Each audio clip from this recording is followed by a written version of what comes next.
پورے ملک بالخصوص ریاست کرناٹک میں ان دنوں حجاب کا موضوع سب سے زیادہ زیر بحث ہے۔ کرناٹک ہائی کورٹ میں حجاب معاملے پر سماعت مکمل ہو چکی ہے اور فیصلہ بھی محفوظ کر دیا گیا ہے۔ ہائی کورٹ نے عرضی گزاروں سے جاننے کی کوشش کی کہ کیا حجاب اسلام کا ایسنشل پارٹ ہے کہ نہیں، قرآن اور حدیث اور اسلامی تعلیمات کی روشنی میں حجاب کی تعریف کیا ہے۔ اسی موضوع پر وحدت اسلامی کی شاخ گلبرگہ کی جانب سے ایک اہم اجلاس میٹرو فنکشن ہال میں رکھا گیا، جس کا عنوان بھی حجاب قرآن و حدیث کی روشنی میں رکھا گیا تھا۔ ایک علماء نے اس موضوع پر روشنی ڈالی۔ علماء اکرام نے کلام مجید کے سورہ نور اور سورہ احزاب کی روشنی میں حجاب پر روشنی ڈالی۔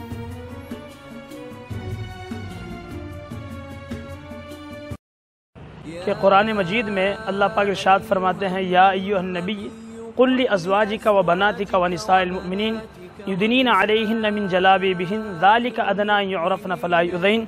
اس کا میننگ بھی میں آپ حضرات کے سامنے رکھنا چاہتا ہوں۔ اے نبی جی، اپنی بیویوں اور بیٹیوں اور اہل ایمان کی عورتوں سے کہہ دو کہ اپنے اوپر اپنی چادروں کے پلو لٹکا لیا کریں۔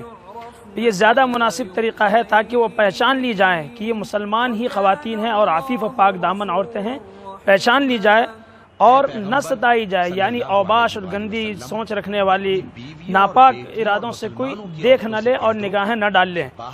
اور اللہ تعالیٰ غفور الرحیم ہے، یعنی جو نیک ارادوں کے ساتھ یہ چیزیں کریں گی اللہ کی مدد اور نصرت بھی آئے گی، اللہ ان پر رحم و کرم بھی کرے گا۔ اسی طرح سورہ نور کی 31ویں آیت میں اس طرح آیا ہے وَقُلْ لِلْمُؤْمِنَاتِ يَغْضُضْنَ مِنْ أَبْصَارِهِنَّ وَيَحْفَظْنَ فُرُوجَهُنَّ وَلَا يُبْدِينَ زِينَتَهُنَّ إِلَّا مَا ظَهَرَ مِنْهَا وَلْيَضْرِبْنَ بِخُمُرِهِنَّ عَلَى جُيُوبِهِنَّ۔ اور اے نبی صلی اللہ علیہ وسلم، مومن عورتوں سے کہہ دو کہ اپنی نظریں بچھا کر رکھیں اور اپنی شرمگاہوں کی حفاظت کریں اور اپنا بناؤ سنگار نہ دکھائیں بجز اس کے جو خود ظاہر ہو جائے، اور اپنے سینوں پر اپنی اوڑھنیوں کے آنچل کو ڈالے رکھے۔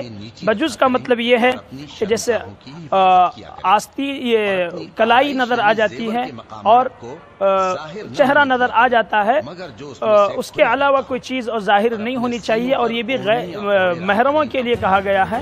باقی اس میں تو پورا سر سے لے کر کے نیچے تک ڈھانکنے کا حکم ہے۔ علماء اکرام نے حجاب کے تعلق سے مسلم شریف کی حدیث کا بھی حوالہ دیا۔ اسی طرح حدیث کے اندر بھی آیا ہے، قرآن کریم میں تو کہا گیا، لیکن پیغمبر اسلام محمد عربی صلی اللہ علیہ وسلم خود کہتے ہیں وَنِسَاءُ كَاسِيَاتٍ عَارِيَاتٍ مُمِيلَاتٍ مَائِلَاتٍ رُؤُوسُهُنَّ كَأَسْنِمَةِ الْبُخْتِ الْمَائِلَةِ لَا يَدْخُلُنَّ الْجَنَّةَ وَلَا يَجِدْنَ رِيحَهَا وَإِنَّ رِيحَهَا لَيُوجَدُ مِن مَصِيرَةٍ كَذَا وَكَذَا۔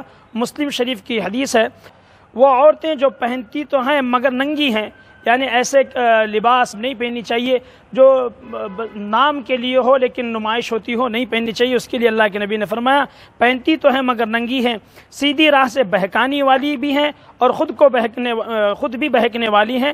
ان کے سر بختی اونٹ کے کوہان کی طرح ایک طرف جھکے ہوئے ہوں گے، وہ جنت میں نہیں جائیں گی بلکہ اس کی خوشبو بھی ان کو نہ ملے گی، حالانکہ جنت کی خوشبو تو بہت دور سے آتی ہے۔ اللہ کے نبی نے اس طرح بھی پیغام دیا ہے۔ مقررین نے حجاب معاملے پر کرناٹک ہائی کورٹ کے انٹرم آرڈر اور کارروائی پر سوال اٹھائے۔ مقررین نے سوال کیا کہ کسی بھی مذہب کے داخلی عقائد پر سوال اٹھانا کیا کسی بھی عدالت کے دائرے اختیار میں آتا ہے؟ کیا عدالتیں اس بات کا فیصلہ کرنے کی مجاز ہیں کہ فلاں چیز فلاں عمل کسی مذہب کا داخلی و بنیادی حصہ ہے کہ نہیں؟ عدالت نے حجاب کے جواز کو لے کر جس طرح کے سوالات کھڑے کیے ہیں، اب میں نہیں سمجھتا کہ عدالت کو اس طرح کا کوئی رخ اختیار کرنا چاہیے۔ مجھے سب سے بڑا افسوس بلکہ حیرت اس بات پر ہو رہی ہے کہ ایک مظلوم عدالت سے رجوع ہوتا ہے اور یہ خواہش کرتا ہے کہ میرا حق چھینا جا رہا ہے، آپ مجھے وہ حق دلائیے، بجائے اس کی عدالت جو ظالم ہے اس کے حق میں فیصلہ دیتی ہے، انٹریم آرڈر دیتی ہے۔ درخواست گزار کو انٹریم آرڈر دینا چاہیے یا جو درخواست گزار نہیں ہے اس کو انٹریم آرڈر دینا چاہیے؟ یہ بڑا حیرت کا سوال ہے۔